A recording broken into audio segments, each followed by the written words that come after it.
Adding a cold case radiator to your late model Pontiac GTO is a great way to cool your ride.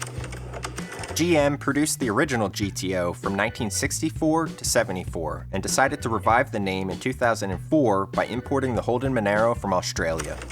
People complained the price was too high and looked like an import because it was an import. First debuting in 2004 with an LS1 engine, the GTO gained more power from an LS2 starting in 2005.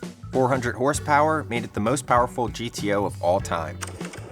Over the years, people warmed up to the late model GTO because they're fun to drive, they make great power, and they have a huge aftermarket for tuning.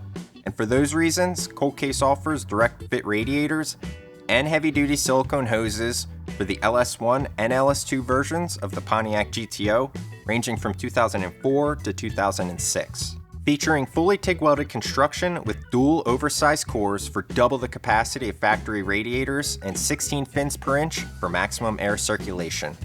These radiators are designed to work with the factory fan shroud. They even fit with over-the-radiator intakes such as VariRam. Finish your installation with a set of our heavy-duty silicone hose kits. And like all Cold Case products, they're backed by a lifetime warranty. So for more information, check out coldcaseradiators.com or give us a call at 844-REAL-COLD to get your ride Cold Case cool today.